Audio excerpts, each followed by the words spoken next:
Bonsoir à tous, les informations de ce vendredi 28 février. J-1 avant la journée internationale des maladies rares. Pour cette 13e édition, des actions de sensibilisation auront lieu demain dans les gares, à Strasbourg notamment. Un mur à Mulhouse entièrement peint est la technique utilisée et pour le moins insolite, les artistes ne se servent pas de pinceaux mais de bouteilles de bière.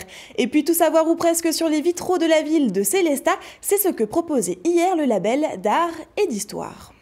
Mais pour commencer, un point sur le coronavirus. En France, le nombre de patients infectés est passé de 18 à 38 en 24 heures. Olivier Véran, le nouveau ministre de la Santé, a affirmé que le territoire national est préparé à l'épidémie. En Alsace, un cas de Covid-19 a été confirmé. L'homme de 36 ans est hospitalisé au nouvel hôpital civil de Strasbourg.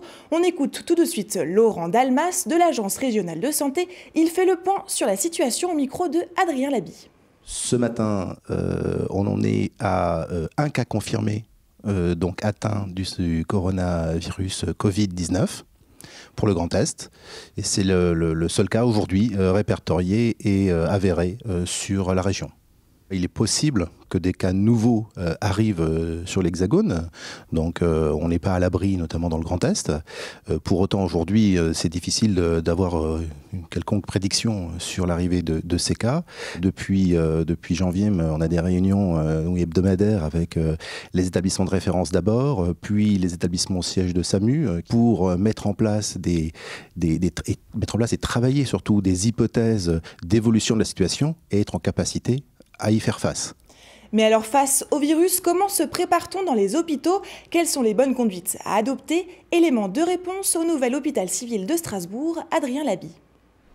Toux, fièvre, maux de gorge, nez qui coule et difficultés respiratoires. Ce sont les symptômes du coronavirus Covid-19.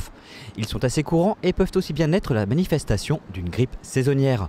Alors qu'un malade atteint par le coronavirus est actuellement hospitalisé au nouvel hôpital civil à Strasbourg, comment savoir s'il faut s'inquiéter ? On est surtout vigilant quand les personnes ont été exposées dans une zone à risque. Donc c'est très important d'avoir les connaissances sur l'épidémie à travers le monde. Et c'est vrai que quand on a séjourné dans une zone à risque, avant c'était la Chine, maintenant ça s'est largement rapproché puisqu'en Italie il y a également des zones à risque et qu'on présente ce genre de symptômes, on va être très vigilant, on va être très prudent, puis on va évoquer le diagnostic et faire des prélèvements. On demande aux personnes de venir à l'hôpital dans des endroits qui sont vraiment dédiés. On évite que les patients passent par les urgences qui rencontrent d'autres personnes qui viendraient à l'hôpital. Donc on a un accès tout à fait à part qui permet de prendre en charge ces patients sans qu'il y ait de croisement avec d'autres personnes. Et ce prélèvement est envoyé au laboratoire de virologie qui donne un résultat en quelques heures et qui permet de savoir si oui ou non les personnes sont infectées par ce coronavirus. Pour l'instant, pas lieu de paniquer si vous ne revenez pas d'une zone à risque. Si c'est le cas et que vous manifestez les symptômes, une seule démarche, appelez le 15. Les personnes infectées sont prises en charge dans le service des maladies infectieuses de l'hôpital de Strasbourg. Le NHC est prêt depuis plusieurs semaines. Le service de maladies infectieuses a pour mission d'assurer ces prises en charge, donc ça se fait dans le cadre des lits existants, mais sur en effet des chambres dédiées, parce qu'à pression négative, avec un SAS, qui sont adaptés à cette prise en charge.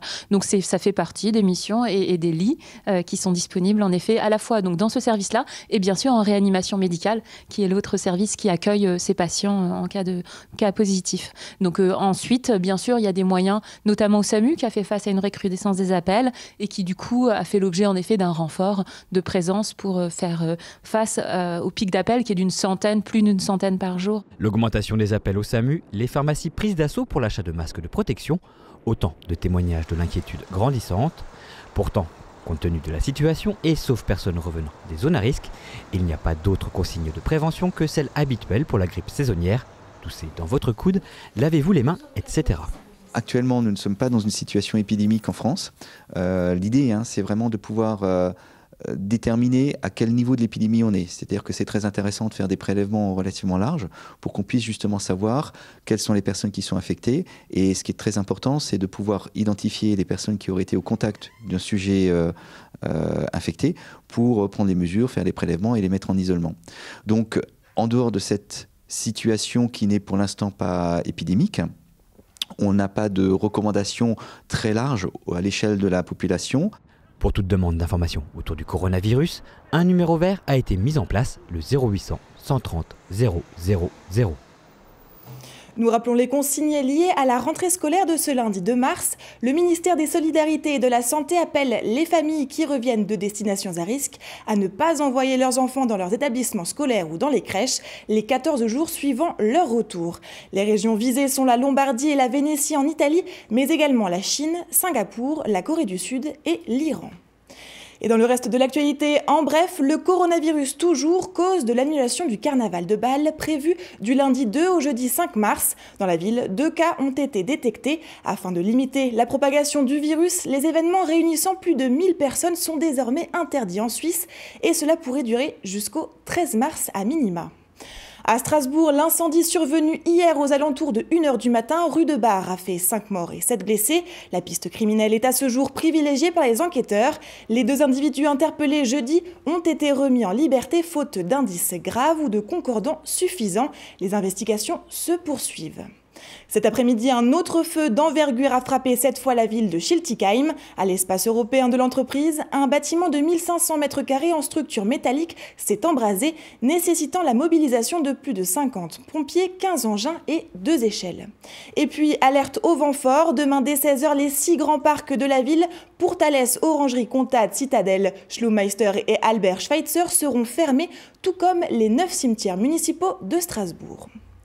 Demain, justement, c'est la journée internationale des maladies rares, alors que selon un sondage OpinionWay, 56% des Français estiment à tort que l'on peut guérir d'une maladie rare. Il s'agit de sensibiliser sur la question.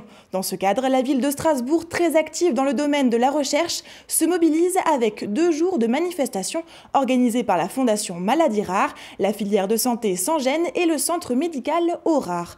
Toute la journée, un colloque scientifique a eu lieu à la faculté de chirurgie dentaire. Au total, les maladies rares touchent 3 millions de personnes en France, 30 millions en Europe et 300 millions dans le monde. On écoute le directeur de la Fondation Maladies Rares, le professeur Daniel Sherman, au micro de Gilles Kunz. Une maladie est dite rare, c'est une définition européenne, si elle touche moins d'une personne sur 2000. Et par cela même, elle interpelle notre principe de solidarité, c'est-à-dire que cela touche un nombre très faible de personnes, parfois quelques dizaines de personnes sur le territoire national. Et malgré tout, il nous faut trouver des traitements sur ces maladies. Et dans ce cadre, et dans le cadre d'une communauté scientifique très active dans l'Est sur les maladies rares, nous organisons ce colloque qui réunit toute la communauté scientifique et de l'industrie pharmaceutique des maladies rares. Et nous avons invité des lauréats que nous avons soutenus, dont nous avons financé les recherches, à exposer les résultats de leurs travaux de recherche. À noter que toute la journée de demain, un stand d'information et différentes animations sur les maladies rares seront prévus en gare de Strasbourg. Raconter les histoires qui font la richesse de Célestat, mais à travers ses vitraux, voilà ce que propose le label Ville d'art et d'histoire. Saint-Georges, le Dragon, la ville de Sainte-Odile, des trésors souvent méconnus se cachent au sein même des édifices. Pour les faire découvrir, un atelier autour des vitraux était organisé hier. 20 jeunes célestadiens ont joué les apprentis maîtres verriers. Nous les avons rencontrés. Dans l'église Saint-Georges à Célestat, lorsque le soleil pointe le bout de son nez, il donne à voir un spectacle ancestral. Certains de ces vitraux sont là depuis 600 ans. Eux par contre n'ont même pas 15 ans et pourtant ils voyagent dans le temps. Après la découverte théorique des vitraux, place à la phase pratique. Les enfants s'essaient aux différentes étapes de la réalisation d'un travail. Avec du papier calque, il faut commencer par la maquette. C'est pas des vitraux normaux, comme j'avais connu. C'est des vitraux en papier. Donc là, je suis en train de faire comme la soudure, mais c'est pas de la vraie soudure, avec du scotch noir. C'était très chouette. On a appris des choses. Et puis, je vais repartir avec ma petite plaque de verre. Depuis 2016, la ville de Célestat est labellisée Ville d'art et d'histoire. Sa mission, sensibiliser les habitants et les curieux au patrimoine pour ainsi mieux le conserver, mais toujours de manière ludique. Notre but au label Ville d'art et d'histoire, c'est justement de faire en sorte que le public, que ce soit le jeune public ou le grand public, puisse s'approprier en fait le patrimoine de Célestat, le patrimoine célestadien, puisqu'on a de la chance, c'est un patrimoine qui est riche. Et en fait, le but justement de ces ateliers, c'est qu'ils se l'approprient de manière ludique. Donc on a une partie visite, mais aussi du coup une partie atelier. Pendant la création de leurs œuvres, les enfants sont accompagnés par une maître verrier. Elle leur présente ses outils, ses techniques et ses travaux finis. Mylène ne souhaite pas tant susciter des vocations, mais bien attiser la curiosité de ces jeunes. Je suis vraiment dans une démarche de médiation et je veux que tout le monde puisse comprendre quels sont les tenants et les aboutissants de ce métier, comment on travaille, quels outils, les problématiques de couleurs, de matière. Je ne sais pas ce que les enfants vont en retirer. Moi, ce que j'espère, c'est que du coup, ils prennent conscience de comment on compose un vitrail. Ne plus cantonner les vitraux aux édifices religieux, mais plutôt leur donner une touche de modernité et les présenter sous un nouveau jour, c'est aussi l'objectif de l'artiste. Elle en a même fait un spectacle. Durant toutes les vacances scolaires, le label Art et Histoire de Célestat propose des animations pour jeunes publics. Au printemps prochain, un atelier carnet de voyage est déjà programmé. Les curieux pourront aussi découvrir le métier d'architecte paysagiste et réaliser une maquette de leur jardin idéal. Rendez-vous le 23 avril au jardin Hortus Beatus de Célestat. Pour être maître verrier, il faut pinceau et peinture particulière. Mais pour le duo Nart Beer Painting, les pinceaux, justement, c'est trop banal. Eux, ils ont choisi de peindre avec une bouteille de bière. Rencontre avec l'un des deux artistes, Nicolas Tolo-Arsac. Il crée en ce moment une fresque sur un mur mulhousien, Marinzis. C'est bière à la main que Nicolas Tolo-Arsac crée une peinture murale en plein centre-ville de Mulhouse depuis le début de semaine. Je dois superposer toutes les empreintes de goulot pour avoir des zones plus foncées. Et puis plus je vais aller vers le clair, et plus je vais dégrader toute cette peinture. Cet art s'appelle le beer painting et il en est le co-inventeur. En fait, c'était pendant nos études à Paris avec mon collègue Alexandre, on était chez lui. On travaillait sur un autre projet, un projet d'école, et on avait des bouteilles de bière qu'on venait de boire et puis des pots de peinture posés juste à côté. Et on a fait le rapprochement, on s'est dit tiens, pourquoi pas tremper le goulot de la bouteille dans la peinture. Au bout de 30 minutes, on avait notre premier portrait, et puis un mois après, on faisait notre première exposition à Paris. C'est la première fois que Nicolas peint sur un mur aussi grand, 11 mètres de long pour 5 mètres de large. La fresque sera terminée d'ici demain, samedi, mais l'on aperçoit déjà clairement la Tour de l'Europe.